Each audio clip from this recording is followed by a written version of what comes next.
EYPC. My name is Terrence Jones. I'll be your host for today, joined with my lovely partners, our CEO, Ms. Tawanda Darden, and my main man, Dr. Reginald Wells, who is one of our clinical supervisors here at our great organization. We are a community mental health organization serving Virginia and serving Georgia. And if you want to know more about us, you can go to our website at www.ey4pc.com. You can give us a call at 804 789 1314. And if you're listening and you think you may be involved in a crisis situation, you can call the crisis hotline at 988. What's up, everybody? How y'all doing? Miss Tawanda. I'm well. How are you? I'm good. I feel like I hear myself in the background You somewhere. did on my phone. My bad. My Like, bad. man, Technical difficulty. what a day! What a day, Dr. Wells. How you doing today, sir? Doing okay. Looking forward to the upcoming days. So making things Yeah, happen. man. This topic, and if you're watching, man, we really want a lot of comments in this one because this is our work, but we also know what it feels like to kind of be on the other side of the you're crazy type of thing. In fact, I feel like in our community, you can't get no help because everybody thinks you're crazy. But what we're gonna do is talk about today the taboo that has been surrounding mental health care and mental health in the Black community for I don't know how long. It might even be since 1866. I don't know. I really can't remember a period where the Black community has embraced mental health wholly. I think now would probably be the time when it's kind of coming that way, but I don't remember growing up with significant mental health care in the Black community at all. And it just seems like to say that you might need some help, to actually get that help, to make certain boundaries about yourself and your mental well-being, seems like that's not really accepted a lot in the Black community. So we want to dive into that, and we Yeah. want to know why, and we want to know why from you guys and why it's the case. Dr. Wells, am I off? I see you were nodding your head, but I feel like mental health care for the Black community is sort of like a third or fourth option, even if it's an option at all. What do you think about that? I mean, I agree with you. I think what has happened decades upon decades, we have always believed in certain steps, but getting into that, just using the term mental health, for a lot of people, first of all, just that term itself, we usually get that misconstrued because the moment we say mental health, we're not thinking that every person has to have mental health. We Right. talk about physical health. We talk about a healthy community. But the moment you say the term mental health, immediately we go to the thought of this person must be talking about somebody's crazy Mhm. or somebody is getting ready to hurt themselves. And so we've gotten so used to self-care. And what I mean by that, I'm putting that in parentheses, such as self-medicating, Mhm. such as, beat it out of you, pray it out of you, and these are the things that have gone on for years.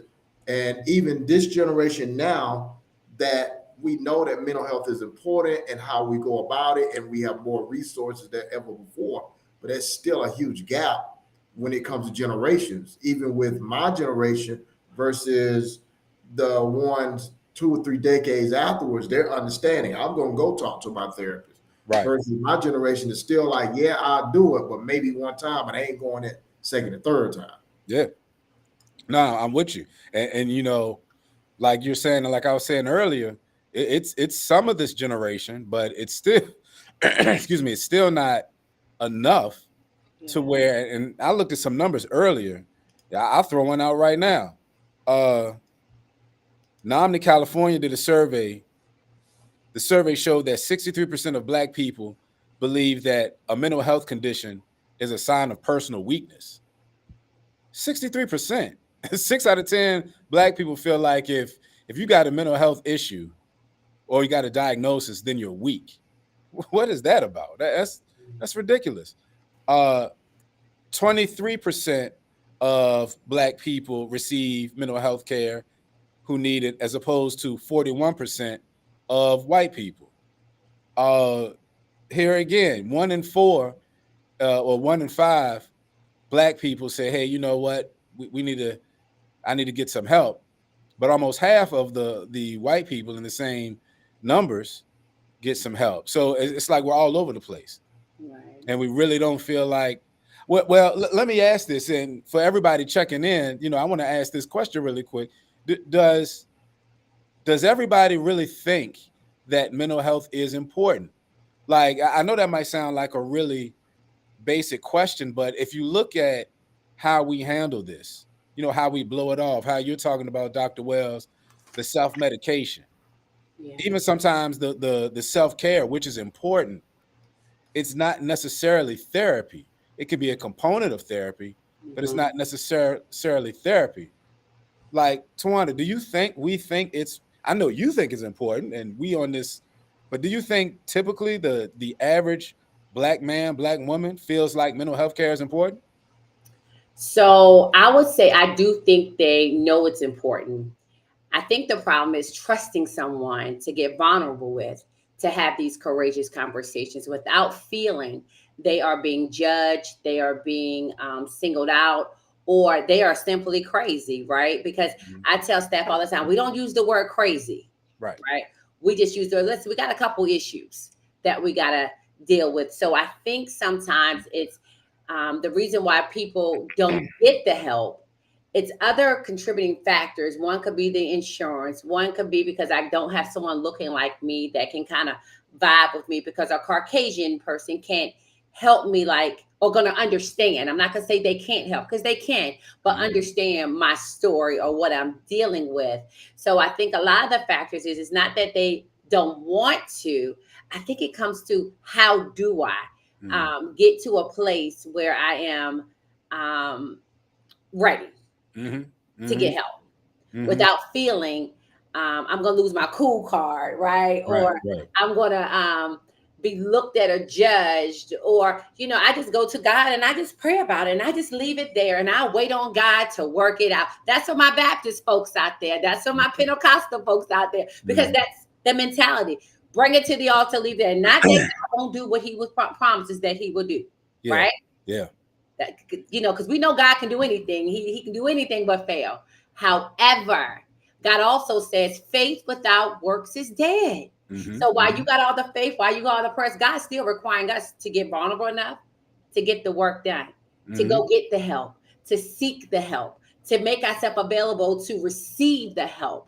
So yeah, Terrence, I do believe that not only can we or do we want to, I think it just coming to a place where, how do we get the help? Like, Mm-hmm. and not feel like we're plagued with all of these other things that's in our mind. Yeah. Yeah. Yeah. I agree. Dr. Wells, I throw you the same question. What do you think? Why do you think mental health care isn't or wasn't widely accepted in the Black community as a form of preventative care? I, I immediately, as Miss Dart was talking, my mind just went back to some historical stuff. I'm thinking about the experiments in the Tuskegee. I'm thinking about Mm. some of the stuff that happened in the southern areas with just regular doctors, or quote unquote regular doctors in the Mhm. past, and how many people now, even though they see again that they have many of us that are out there doing the work, they still look at a lot of that history.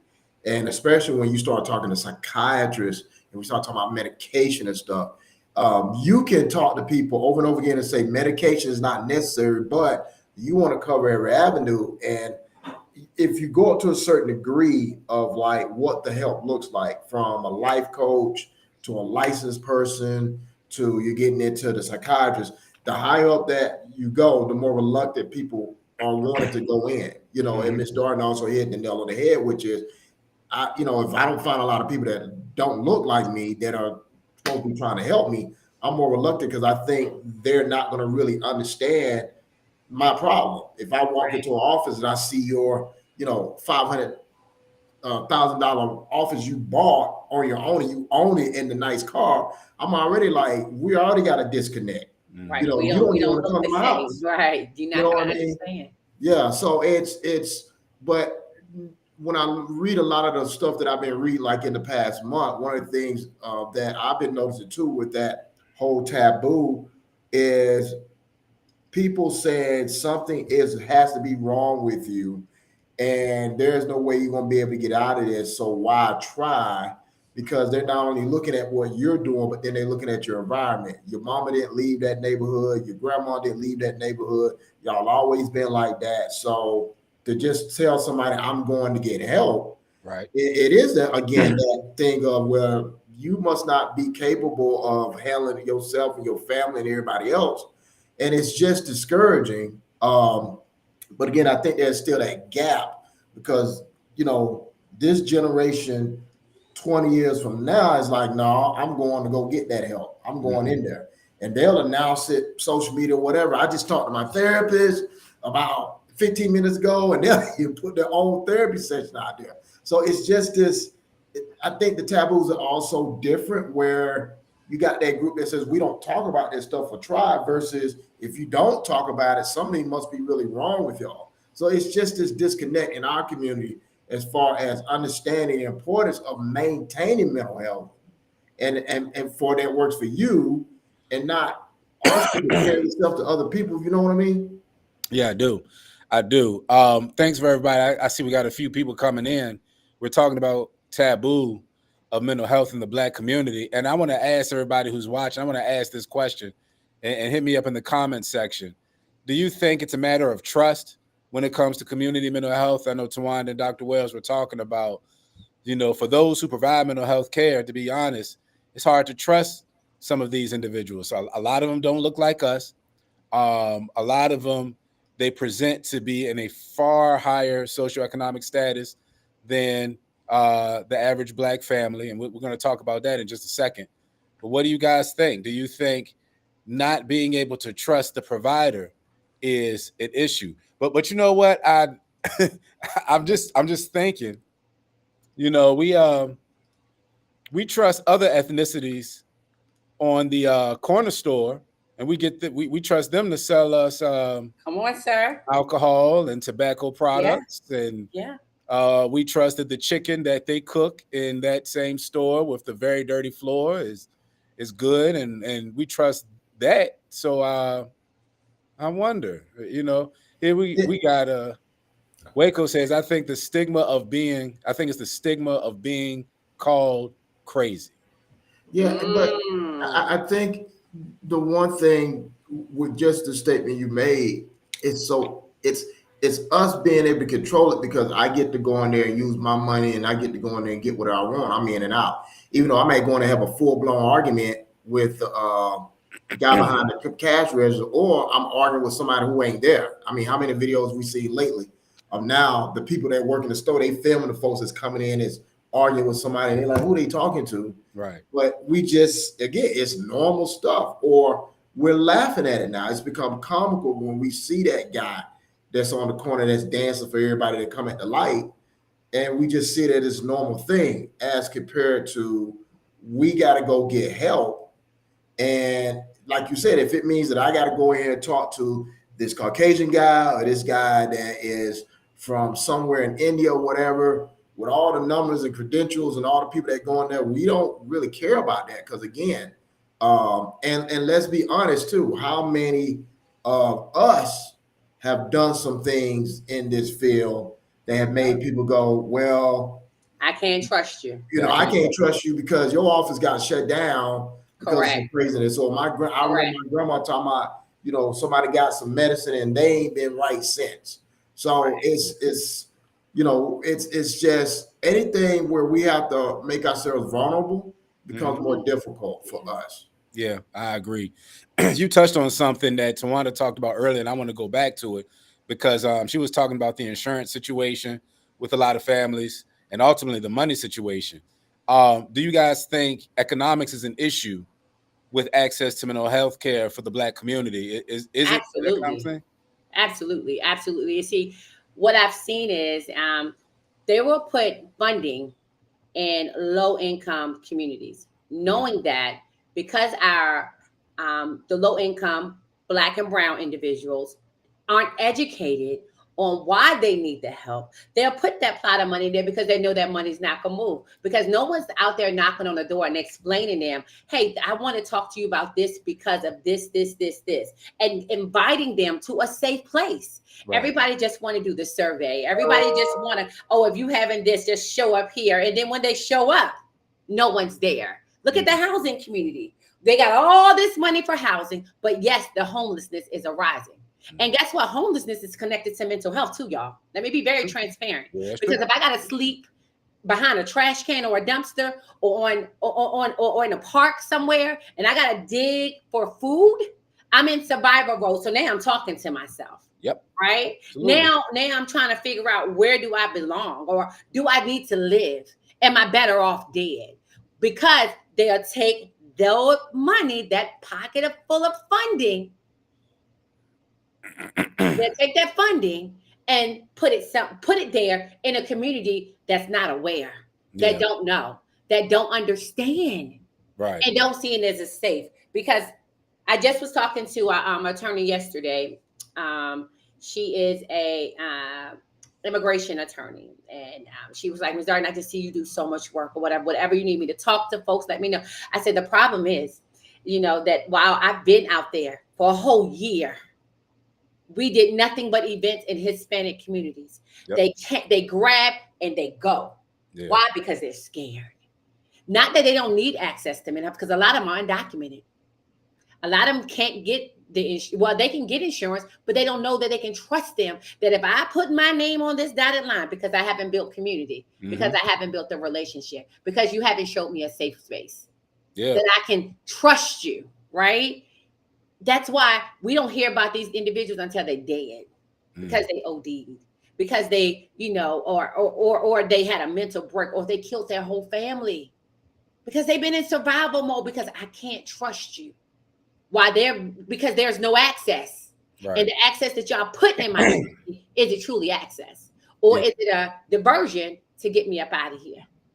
So I think that's an issue, Terrence. I agree. I agree. And that trickles down to the money, because if I can't get insurance to get this, now I got to pay out of pocket. Oh, I'm definitely not doing that. And I can't afford to. I can't afford to pay out of pocket. I got 12 people living in a 1-bedroom apartment. Right. I remember watching an interview with Dave Chappelle. He even talked about this in one of his stand-up comedy routines. And he talked about the view of when the opioid crisis happened. Mm-hmm. He said, when we were dealing with the crack epidemic, and we still were dealing with mental health issues, it was viewed as this, it was vilified, the people were vilified, the communities were vilified. When the opium was put out in the community, and the Caucasian people and certain other ethnicities, even from other countries, were dealing with it, it then became a health crisis. Right. And all of a sudden, you saw the politicians, you saw everybody coming in. And, his statement was, it was really something that he's, when Dave Chappelle said, he said, you know what, I feel y'all, and I didn't care then. And people laugh, but then, knowing Dave Chappelle, he makes you think. And I thought about it, I said, you know what, that's how we really feel. That's how we really feel that way for us when we were struggling. Y'all were making the movies. Y'all were doing all these crazy television shows. And when it hit y'all, all of a sudden it was like you wanted us to care or somehow feel the same way. And people was just like, how you going to care? We still dealing with this stuff. Yeah. I still got my uncle who's 67 and cousin or brother or whoever that's still dealing with this. And now all of a sudden it's become a country's crisis. No, we've been here. Y'all just catching up. So it again goes back to the stigma that goes behind it. And sometimes we're already riding in the boat, and now you putting the labels on the side. We're like, bro, we've been here. We already been dealing with this stuff. So we've been asking for the help. And like Ms. Darden is saying, it's just people go in and it's like, I'm in survival mode when it comes to this. So if you're going to give me a food or the backpack or these things, or even let me sign up for stuff, once I start getting into it and I'm starting to go, oh, wait a minute, you starting to hit. You're asking too many questions. Yeah, you get me uncomfortable. I'm going to back off. Yeah.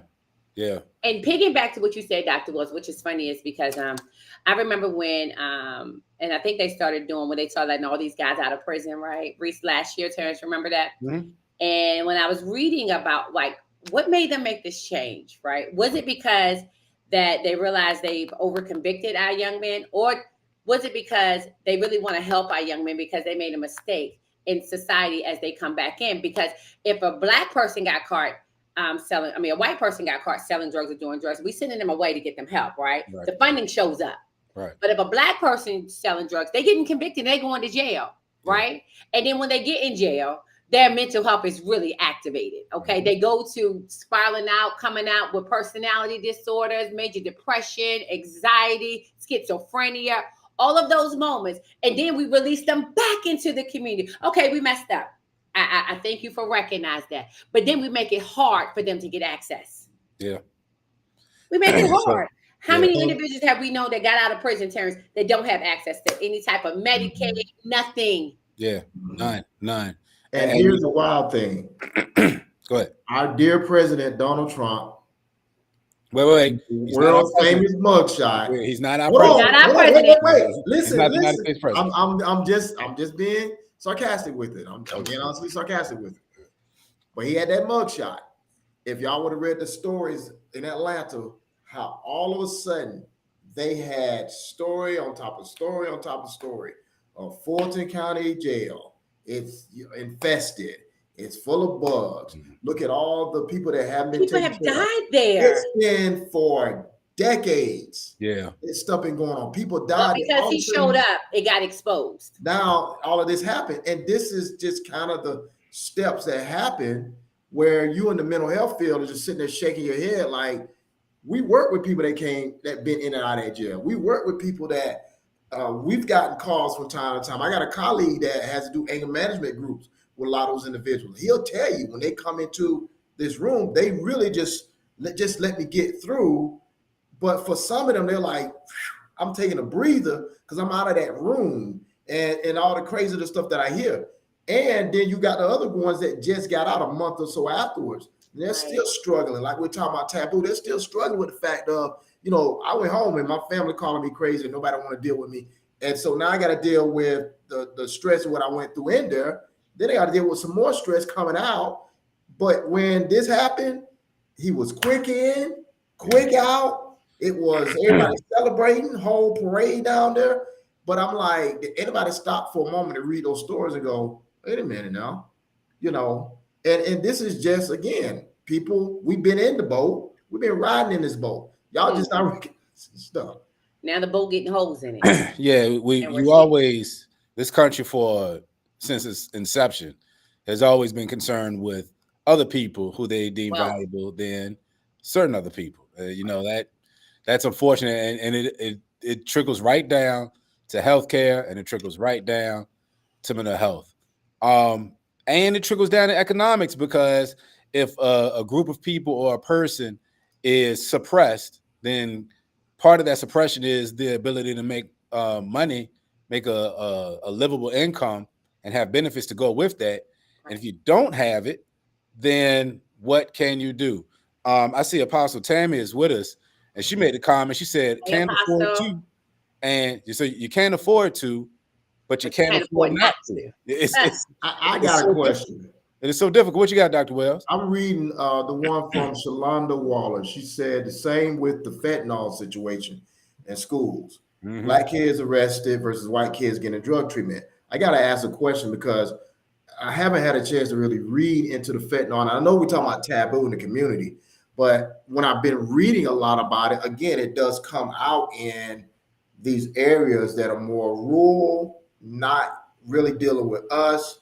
And we find ourselves here at EYPC a lot of time talking to a lot of kids, no matter what the ethnicity is, but we're having to remind them, like, look, you just can't smoke the weed and do all this other stuff behind your friend. You don't know what's in it. But I'm just sitting here again. I'm kind of wondering when it comes to the schools, and maybe Ms. Waller can put in some feedback with majority, minority students in the schools. Do we see those programs coming in? as compared to if I'm in an area where it's more Caucasian, more affluent? Like, do we see them trying, or do we just, because I would think and hope that maybe, and you know, this is just Dr. Wells being optimistic and somewhat stupid, you know, that they will look back.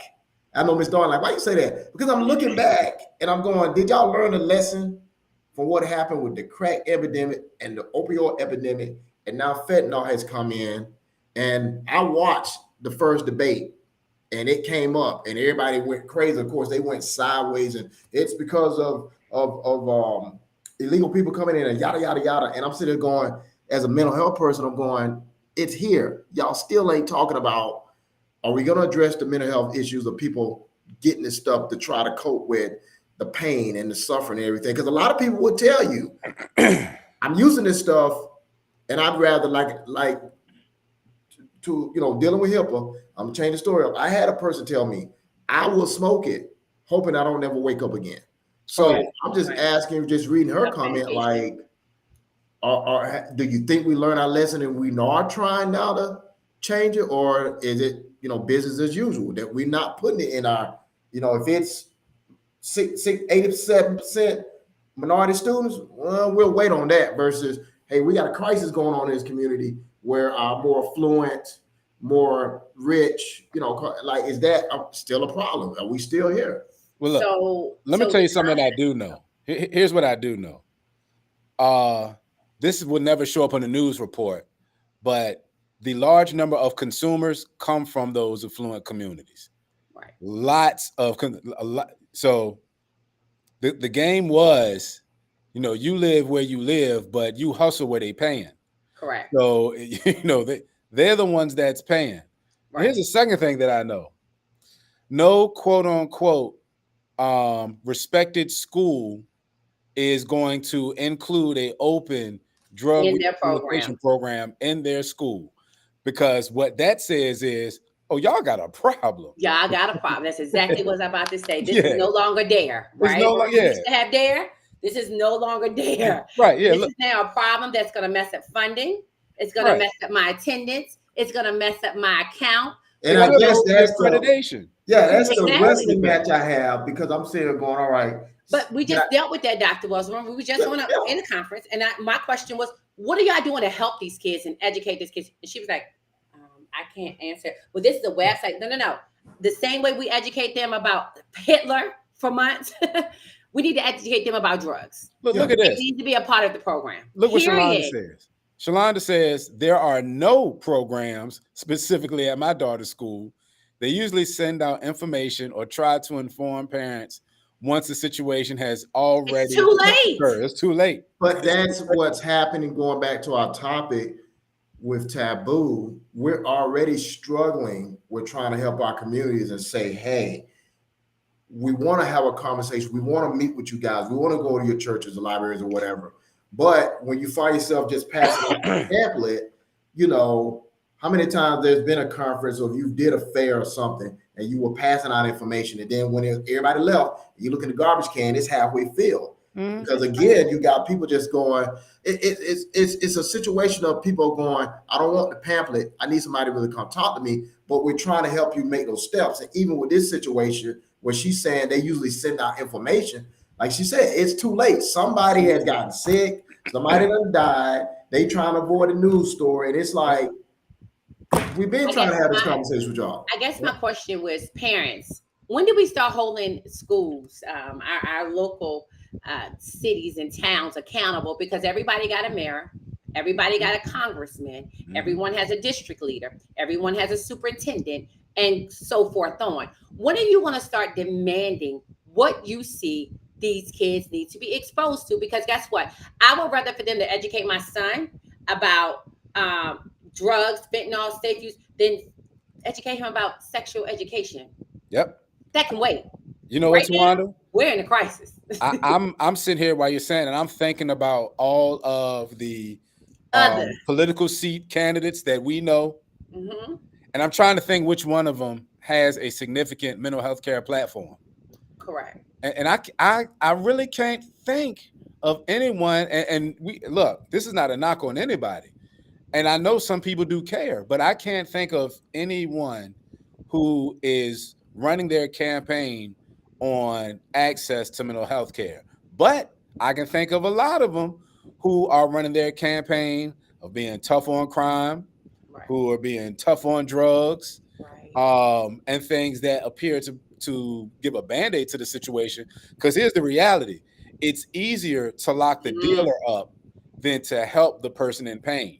To lock correct. the dealer up, that's a cop, that's a prison or jail that we already got. But then to help the person in pain, now you're talking about long-term mental health care that includes a community of people. Correct. A lot of communities not they don't do that. And then when you look at who's actually at the distribution or the ground level distribution side, which is our community, oh yeah, look, a lot of people. I had a guy tell me one time, it was so profound. This was years ago. He said that the drug dealer is no better than the drug user. He Mm, said the drug dealer and the drug user share the exact same thing, which is an addiction. And sometimes that addiction is to the same drug, particularly if you have to make the drug where you are. He said each and every day or night, when he stands over that stove putting together that product, if any of you know anything about how that works, the fumes that come are as intoxicating as the person that's going to smoke it up later. or shoot it up. Yeah. So that the dope dealer is getting high cooking and he's selling, but he can't wait to get back in the kitchen because he's getting high just like the person he's selling it to. So now Right. you got two people on two sides of the game, but both of them are dealing with pain that is unhealed, uncounseled, no therapeutic help, no clinical help. And like you said, Dr. Wells earlier, they are self-medicating and sending themselves to a path of destruction. Right. And you know, the theory is you make more money treating people than curing them. Yep, absolutely. Absolutely. So yeah, it's unfortunate that there are no real active programs in schools because look, nobody's stupid. Everybody know what's going on, and I think we're at the part now where not everybody, but some of these counties, some of these school districts can begin to talk about this thing openly. Part of what we do, really a big part of EYPC's work, is to break down that barrier. That's why our services come to you because we understand some of the gaps and deficits that communities and Right. school systems present. So we look to fill out those gaps or fill in those gaps. That's why us and organizations like us are really helpful and impactful for the community because we need it. We need it. Let Right. me ask this question. Is Black mental health care taboo, meaning that the fact that mental health care is something that we kind of push under the rug, we don't really deal with it? Is it an internal issue, meaning that it's something that we brought on ourselves, or is it external, meaning that it's other communities and other forces that are impacting the Black community and making us feel the way we feel about mental health? What would you say to that, Dr. Wells? You first. What would you say? I choose the letter D. Is both. What's D? Both. Um, you can. It's so much research out there when you talk about that generational trauma stuff that has come from. Let's talk about slavery all the way up, and we still dealing with it. We're still dealing with this stuff, and we got people out there like recently. Y'all up in Virginia, they just had the Black Therapist Conference up there, and that was the whole theme of dealing with generational trauma. And one of the biggest things that they said was the battle for the Black male or female is always going to be an internal and external issue. Because even if you're doing the work inside, you still got to figure out how do I acclimate myself still to Yep. situations on the job and the school and when it comes to sexuality and all these things. I just had for example, me and my wife had a long conversation last night. She was just talking about what was happening on her job and the what all the Black employees noticed for the first time. They're just kind of looking at the CEO and the vice president of this and vice president of that, and she was giving an example of one person who quit and just said I'm done, and it was because they felt like I can never get past this. And one of the things they said was, well, I'm never going to be able to advance. And that's my anxiety. I'm thinking of how I'm going to maintain this, the house, how I'm going to get through, let alone the stuff that I was already struggling with inside from things I dealt with years ago. So it's both, I believe it's on both ends. And sometimes it may be more internally for some versus more externally for others. Yeah. Wow. What about you, Tawanda? What do you think? You think it's internal or so external? I do think a lot of it's probably internal, because I do believe that there's so much trauma, right? And if we don't learn to heal what's on the inside of us, we're going to get exposed to what's on the outside of us. Yeah. So it makes me think of if I have high blood pressure, which I do, if I don't take care of myself internally, like take my medicine, watch my diet, make sure I don't do no salt, walk, and drink water like I'm supposed to, that's internal. That's something I can control because I'm educated on it, right? And so if I don't do these things, when I go outside, I take the risk of having a stroke, having a heart attack, going to the doctor. It's no different than our mental health. So if we got some things on the inside that we don't deal with, and a lot of times we want to put the Band-Aid on it. It's oozing out, isn't gotten infected, right? But we constantly trying to put the Neosporin and the Band-Aid on it instead of doing the internal work. The internal work, like, you know what? I got to wash this off. Guess what? I need to go get some stitches. When we know better, we do better. So if my mind is constantly in a dark place, if I'm constantly crying, if I'm constantly all over the place, if I'm constantly irritated, agitated, frustrated, that's internal. I got to do my own work before I can go out and expect the world to try to heal me. And the first part of doing your own work, especially as we talk about mental health and the taboo, pick up the phone and get some help. Hey, I need to talk to somebody. And be okay with it. Be okay with getting the healing, because you're no good to the outside. Because guess what we do is it's called transference. We'll transfer all of these emotions and we'll go out into the world with it. And now we're trying to look like, be like everything we see in the world. And now we're going to start thinking like the things in the world. Like, oh, girl, mental health is a joke. Oh, girl, you just crazy. Girl, go with your crazy stuff. No, I'm not. I'm hurting on the inside. That's eternal. Right. That's eternal. What you are saying is so profound. I'm looking in the comments and most people agree that it's both. But what you're talking about is how it becomes both. Yes. And yes, we agree it's both. But you're right, Tawanda. Internally, if I don't handle this here, then the stuff out there, because the stuff out there is going to be there regardless. That's going to happen. But if I don't handle it internally, my defenses to the stuff out there, they break down. And now they affect me because I didn't take care of what was on the inside. I didn't get the help. Correct. I didn't drink the water. I didn't talk to the people. So now when I get out there, because I took none of that type of stuff, I get negatively impacted by the other cultures, by the toxic nature of things around me. Yeah. And one of the questions says, what happens if I don't know I need to do the internal work? Because the external says the eternal stuff is normal. That's the problem. That's what we talked about earlier. We got to have some accountability, y'all. Because it's so easy to say, oh, because they doing it, I should do it. No, sometimes we got to step back, reflect. Yo, why am I so miserable? Yep. Why do my kids have to see me, crying all the time? Why do I have to, people have to always hear me talk negative about myself? That's some eternal work, right? And if you don't recognize that you need the internal work, if you have a community that around you that love you, they're going to identify like, listen, I see you here and I want to help you. That's that trust. That's that community. That's that, okay, I can get vulnerable, right? You're just not here today, gone today. That's that, you know what? I'm going to hold your hand. That's that thing too that we talked about several times of externally. If I don't know how to do that, and we kind of pass the buck, I'm finna mess because the CPCS is on my link. I'm finna really mess them up. So he said, "How do I know that I'm in the storm if I wasn't born I into was I was it. born born into it. and Oh, yeah. that's real. That's the outside That's the stuff. lightning. So it's that whole That's thing the of being in the thunder. boat, and I'm trying to maneuver this boat. It goes back to what Ms. Darden is saying.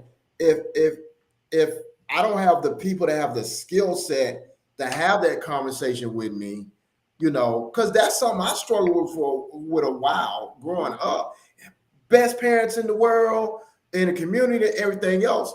But there were things that people didn't know how to address, and I definitely didn't know how to address them. So what You you do wasn't is you exposed to absorb it. that stuff in, Right. and now here I am, 50, getting ready to be 51 next year, and I'm sitting here going like, I'm Life is life. still having life is lifing, and Life is now life. I got a little one that we were talking about a topic this morning, and this is outside of mental health, but we was talking about, well, how do I teach my kids to be Christian? And one of the things I told them, I said, we haven't taught a lot of our kids to be Christian. We taught them how to imitate us. And Ooh, what's that's happened with good. a lot of mental health issues is that we have taught people skill sets, and now they go back and compare that skill set when they're in the quote unquote real environment, and it's Right. not connecting. Yeah. So now what we've done is we taught the people the skill set, but the problem is we have people that say, well, I got to go back and tell people when I need to take a break, I got to walk away. But you're being challenged, and people are saying, no, you need to face this, you need to be tough, you need this and that. I ain't learned how to be, what is tough?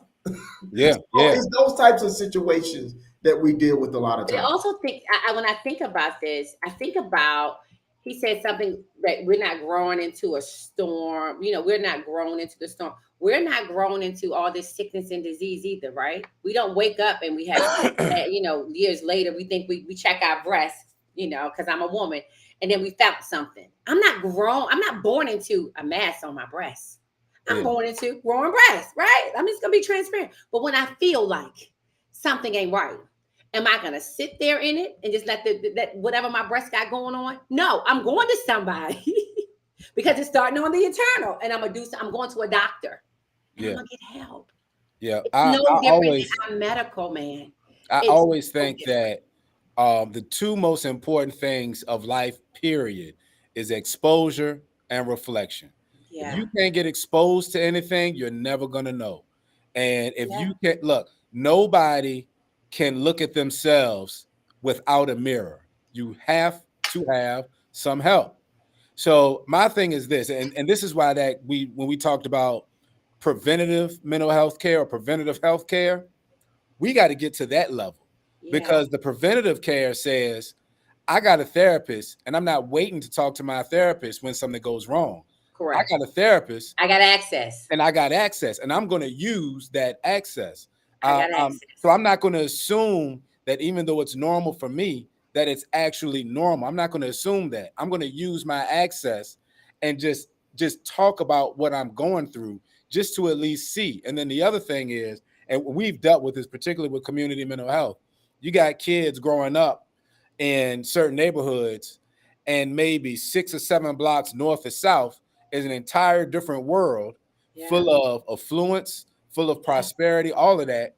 But they haven't even done anything to go to 6 or 7 blocks. Hmm.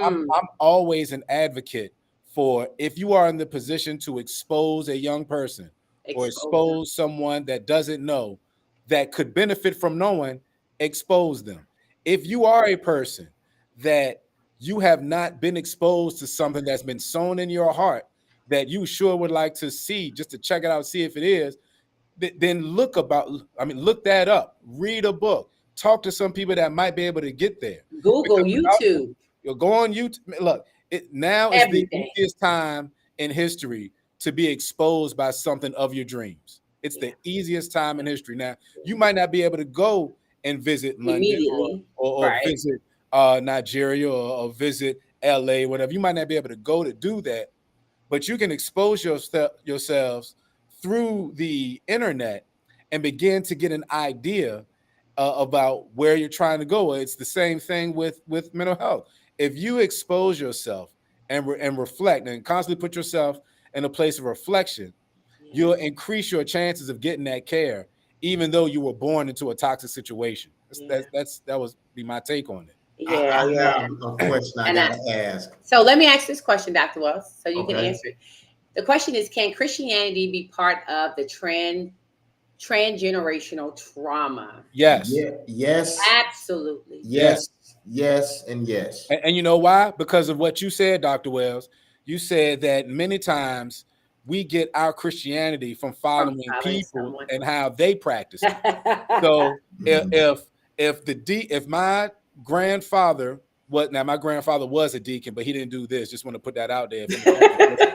But you know, if my grandfather's the deacon of the church, Mm, but he beats my grandmother, I'm looking at this example, and in my young mind, I may normalize how normal that is to be a person in the church and be another type of way at home. Mhm. If I am a pastor or a elder, and when you see me when I'm walking home from school, I see you at the pool hall, I might think it's normal.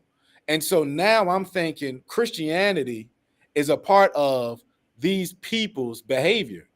And Mhm. that can impact in the trauma. Because now when I get up there and I get an adult, and when I think of Christianity, I still love Jesus, but I also have this perception of what Christians do because those are the ones that did it around me. Yeah. And that could impact what I think about God, what I think about myself when it comes down for healing. And there may be a good member in my church that wants to identify with some pain that I have, wants to help me. I may reject them because I remember how the Christian people in my family treated people. Mhm. So now I got to reject you because even though your healing is good, it comes with Christianity. And the Christianity I saw ain't good for me. So I'm gonna walk away from it. Yeah. correct. Correct.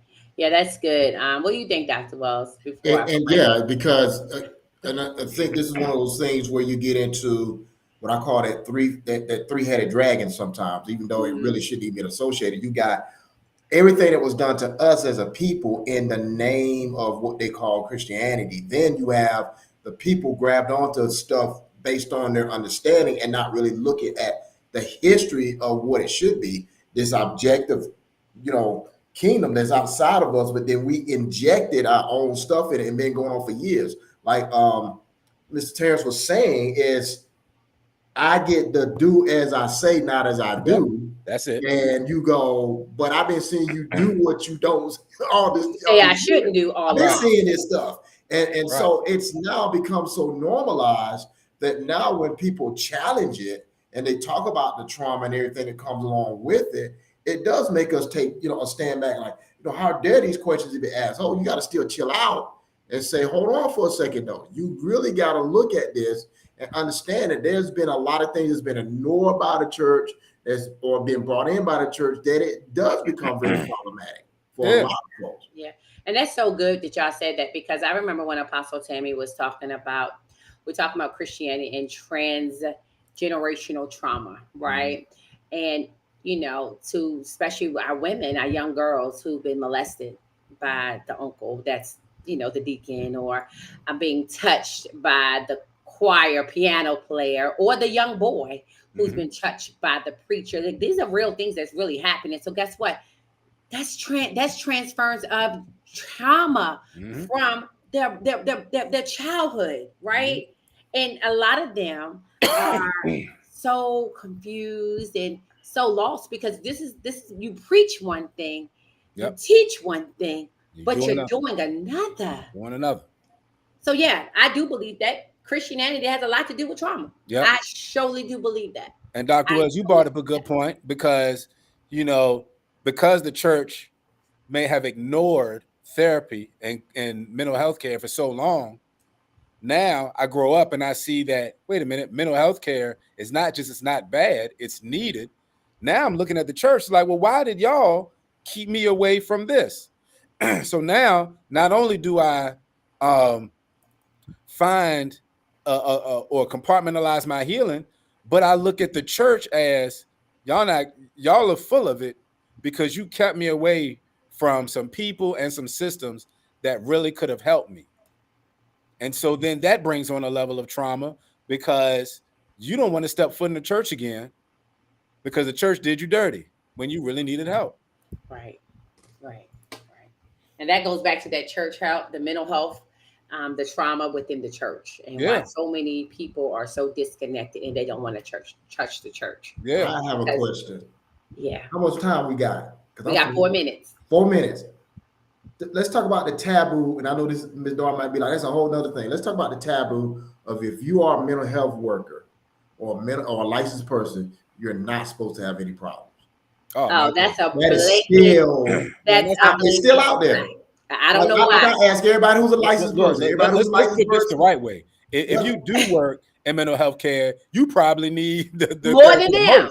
Yeah, you need to be on somebody's couch. You have to decompress and unload all of that laundry. Yeah, talk about it.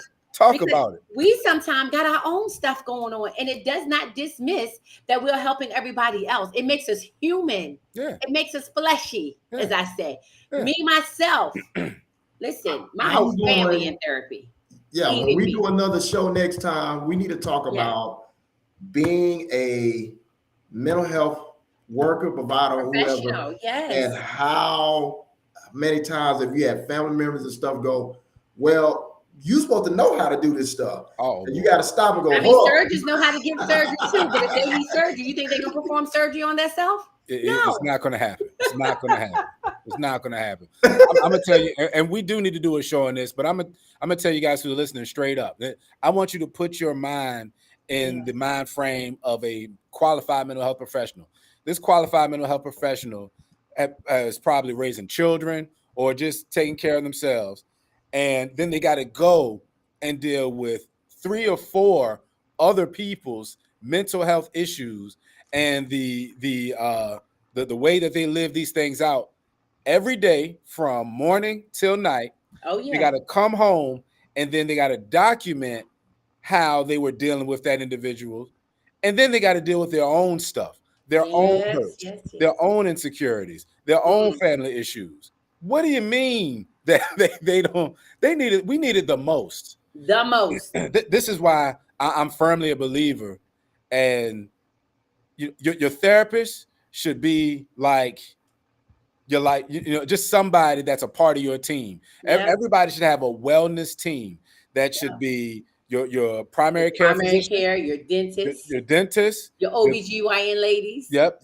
For the ladies, your therapist, somebody to help you, your financial advisor or financial coach, a spiritual counselor, something like that. You need a team. If you don't got a team, you lacking. You lacking. So yeah, we absolutely need it. And I think that's a great point, Terrence, and that's something we probably need to talk about. What does wholeness look like in its entirety? It's not one piece of the puzzle, because as you might be plugging in that one piece, some other piece is going to lack, right? Absolutely. And you're going to find yourself always in a like on a, what do you call it, a seesaw, up and down, up and down. But when you want some stability in your life, you got to look at the wholeness. And we just want y'all to get whole mentally, emotionally, physically, spiritually, financially. Yeah. That's our goal. That's why we come on here on Thursdays, just not just to have a conversation, but to empower you. We want you to be whole and healthy, because this is not a season, y'all, to be playing. No. You need to be at your mind has to be at its best. Yep. To fight this spiritual war that we're about to fight. We ain't seen nothing yet. Nothing yet. Nothing at all. Thank you, Pat, for joining in. Appreciate you. How much time we got left, Tawanda? 3:00. We are one and done. We done. Hey, look, guys. We coming back. We're gonna dive into this a little bit more. I think we're gonna talk about the other side, which is the qualified mental health professional worker. Next week. Definitely want to be a part of that. We're gonna see if we can get a few people who are really in the field doing this one, because it's real. It's really real. It's really real. Make sure you go to EY4PC.com to check out all of our services, check out what we do. You can meet the team. Give us a call, 804-908-3808. If you feel like you just gave my whole cell phone number out to Terrence. That's not our number. I gave my cell phone number out. Either your 908 something. That's all. I did. I gave my cell phone number out. I'm rolling. 789-1314. Man, how I do that? That's good. I need to get some counseling there right quick. That's what happens. Be on the brain. Yeah, be on the brain. Hey, Shalana, thank you guys for checking in. And look, thanks everybody for checking in. Share this video. We're getting off live, but the video will still be on. Share this video with somebody else so they can understand the conversation. They can be a part of the movement. Like Tawanda said, we just want to see people get whole and get better. Yeah. And we can look. What's the saying, Tawanda? What? Go ahead, hit them with it. We do it better together, y'all. We do it better together. You. We talk about everything else. We Facebook everything else. We Instagram this. Your mental health matters. Yep. Let us just help you. Absolutely. Dr. Wells, can you close us out in prayer so we can get up out of here? Yes, sir. Dear Heavenly Father, we thank you for the opportunity again to just talk about those things that are very difficult for so many people. But you yourself, God, have given us health, whether it's mentally, spiritually, physically, emotionally. You give us the ability to have this through your son. We ask that you will continue to keep these questions in mind and providing these answers for us, but the people that will do the work with us, we ask this in your name, Jesus. Amen. Thank you guys for hanging out. Have a safe holiday weekend, guys. Have a safe holiday. Be safe, and we'll see you here next week at 2 p.m. for Therapy Talk Thursdays. Love you guys. We'll see you soon. Bye. Love y'all.